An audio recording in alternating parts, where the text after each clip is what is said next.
At a time when Americans are suffering from high energy prices because of this administration's terrible energy policy, we find evidence that Hunter Biden and Joe Biden were involved in a scheme to try to get China to buy liquefied natural gas, and from a whistleblower to try to get their foot in the door with China starting to purchase an interest in natural gas drillers.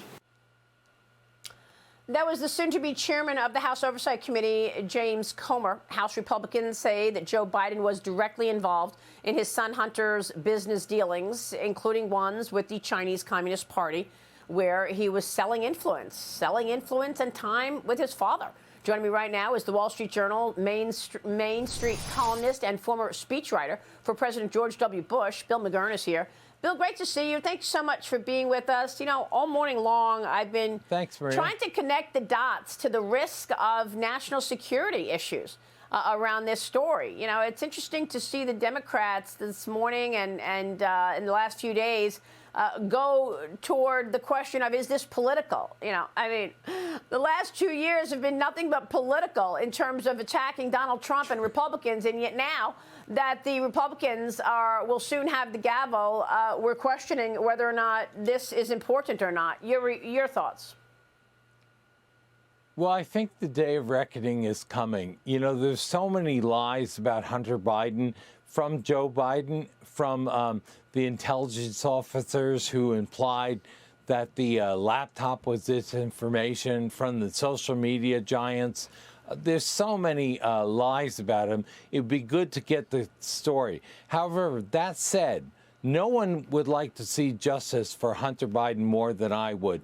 But I don't want the Republicans to get distracted from the main job, which is to make life better for the American people, show that there's a different path than the one we've taken for the past 2 years, and put forward legislation, even if it doesn't get passed, that highlights those differences, so at 2024 we can present a clear difference.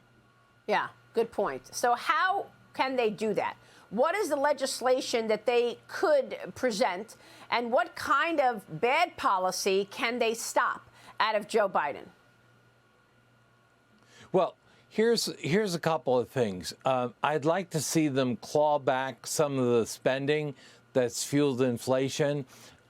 They could propose some bills. Another one would be a bill making it easier to drill, you know, some regulatory relief. And that way, even if President Biden vetoed it, it would be very hard and it would carry a price. People would know what he's going to do and what he's not going to do. So I think they have to put their money where their mouth is at. I think there's going to be a move on the 87,000 IRS agents to try to take that back. So even if they fail, make the president veto it, make the Democrats own it, and then you go into 2024, I think, with a stronger, clearer message. Yeah, and you have to use that quantifier even if they fail, because it's a slim majority. House Speaker Nancy Pelosi has announced that she won't seek leadership in the new Congress. She's now backing New York Congressman Hakeem Jeffries, who has a history of questioning elections, by the way. 4 years ago, he tweeted that the 2016 election was illegitimate. He questioned if President Trump was a, quote, fake president. Then in 2020, after the Mueller report, Jeffries tweeted, history will never accept Trump as a legitimate president. Bill, so if a Republican questions what happened in an election, then they're an election denier and should be canceled and killed. But if a Democrat does it, well, that's okay. Right. And they have the support of the media. 2020 is the only year you can't say those things. I mean, I personally don't believe that it was stolen. I believe Joe Biden did win.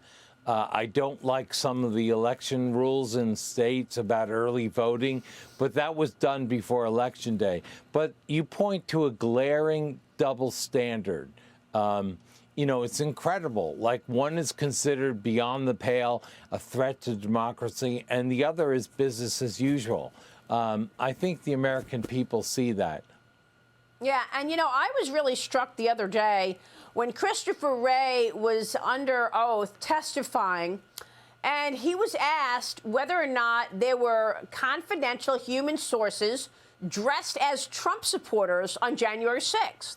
And one of the congressmen or senators asked him, can you confirm that the FBI had confidential human sources at the Capitol on January 6th and they were dressed as Trump supporters? And he couldn't answer. He says, well, I can't answer that. He goes, no. This is a yes or no answer. And he would not answer it.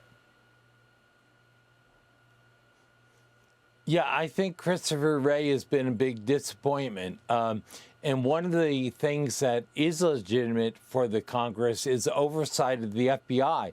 The FBI showed all sorts of problems. To me, one of the worst was lying to a FISA court, like changing a document so that it would say the opposite of what it did. There are a lot of questions, and I think Mr. Wray didn't help himself the last time he appeared by cutting out of there for a vacation instead of answering the questions. He's going to find this Congress a lot less congenial. Yeah. Cutting out of the hearing so he could go on vacation to jump on an FBI jet to take him to the Adirondacks. And he admitted, yes, that's what I did. I had to catch my private jet, the FBI jet. But then there's Donald Trump. The Washington Post reporting former President Trump held on to the Mar-a-Lago documents because he believed that it was his property.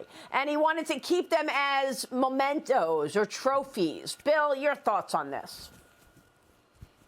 Well, I don't know all the legal issues, but there are going to be an enormous number of them.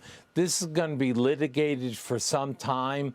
I do find it suspicious that the FBI raided the place over a document dispute. And I think we're going to get all sorts of rulings in the next couple of months. Most of this is going to go to the Supreme Court because there are questions that haven't been considered before. And we'll find out. I think President Trump will regret that he didn't more formally declassify or authorize these documents, but we'll see what the extent of executive privilege is. There are serious questions, and when we answer them, we have to remember it's not just Donald Trump. There are going to be other ex-presidents.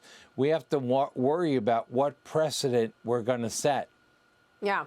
All right. We'll leave it there. Bill, we're huge fans of yours. We appreciate your time this morning. Thank you so much. Bill McGurn,